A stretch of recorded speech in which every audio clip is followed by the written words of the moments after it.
सही बुखारी हदीस नंबर 2। एक शख्स हारिस बिन हशाम नामी ने आन हज़रत सल्लल्लाहु अलैहि वसल्लम से सवाल किया था कि हुजूर, आप पर वही कैसे नाजिल होती है।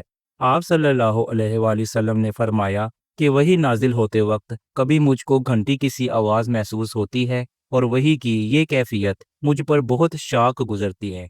जब ये कैफियत ख़त्म होती है तो मेरे दिलो दिमाग पर उस फरिश्ते के ज़रिए नाजिल शुदा वही महफूज हो जाती है।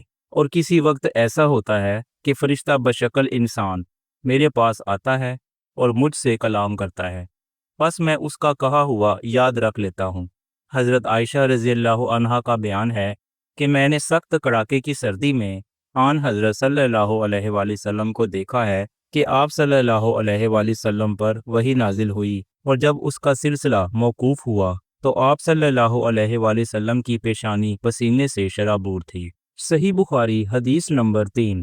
आन हज़रत सल्लल्लाहु अलैहि वसल्लम पर वही का इब्तदाई दौर अच्छे और सच्चे पाकीज़ा ख्वाबों से शुरू हुआ। आप सल्लल्लाहु अलैहि वसल्लम ख्वाब में जो कुछ देखते वो सुबह की रोशनी की तरह सही और सच्चा साबित होता। फिर मन जानब कुदरत आप सल्लल्लाहु अलैहि वसल्लम तन्हाई पसंद हो गए और आप सल्लल्लाहु अलैहि वसल्लम ने गारे हिरा में खलवत नशीनी इख्तियार फरमाई और कई कई दिन और रात वहाँ मुसलसल इबादत और याद इलाही वो ज़िक्र फ़िक्र में मशगूल रहते। जब तक घर आने को दिल ना चाहता तोशा हमरा लिए हुए वहाँ रहते।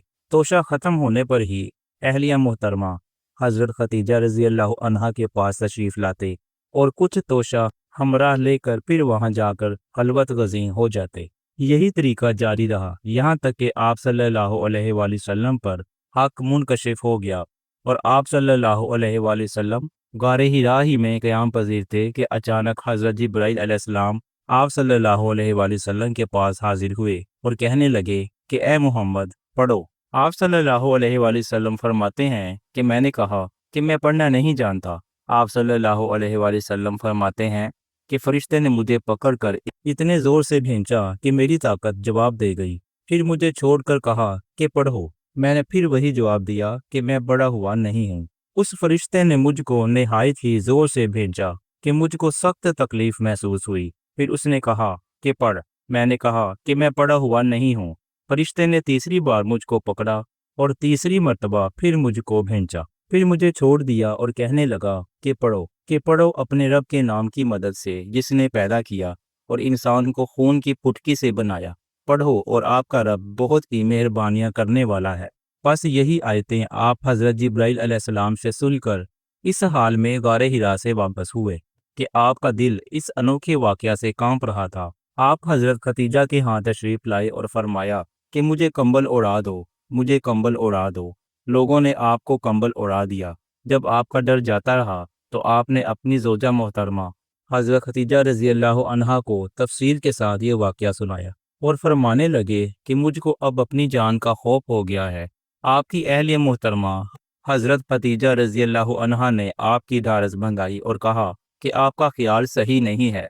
खुदा की कसम, आपको अल्लाह कभी रुसवा नहीं करेगा। आप तो अखलाके फाजला के मालिक हैं। आप तो कुंबा परवर हैं। बेकसों का बोझ अपने सर पर रख लेते हैं। मुफलिसों के लिए आप कमाते हैं।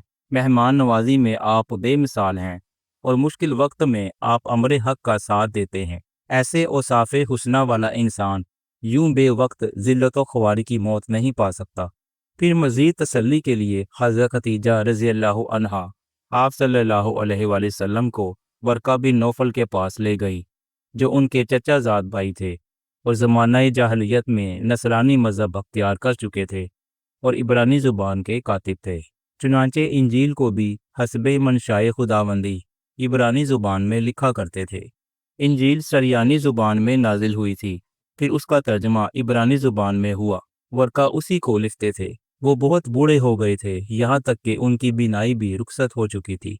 हज़रत खतीजा रज़ियल्लाहु अन्हा ने उनके सामने आपके हालात बयान किए और कहा कि ए चचाज़ाद भाई, अपने भतीजे मोहम्मद सल्लल्लाहु अलैहि वसल्लम की ज़ुबानी ज़रा उनकी कैफियत सुन लीजिए। वो बोले कि भतीजे, आपने जो कुछ देखा है उसकी तफसील सुनाओ। चुनांचे आप सल्लल्लाहु अलैहि वसल्लम ने अज़ अव्वल द आखिर पूरा वाक़या सुनाया, जिसे सुनकर वर्का बेइख्तियार होकर बोल उठे, یہ تو وہی ناموس ہے جسے اللہ نے حضرت موسیٰ علیہ السلام پر وحی دے کر بھیجا تھا۔ کاش میں آپ کے اس عہد نبوت کے شروع ہونے پر جوان عمر ہوتا۔ کاش میں اس وقت تک زندہ رہتا جبکہ آپ کی قوم آپ کو اس شہر سے نکال دے گی۔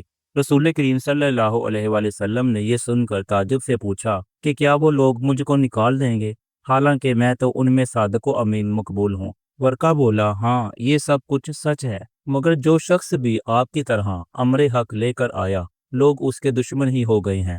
اگر مجھے آپ کی نبوت کا وہ زمانہ مل جائے تو میں آپ کی پوری مدد کروں گا۔ مگر ورقہ کچھ دنوں کے بعد انتقال کر گئے۔ پھر کچھ عرصہ تک وحی کی آمد موقوف رہی۔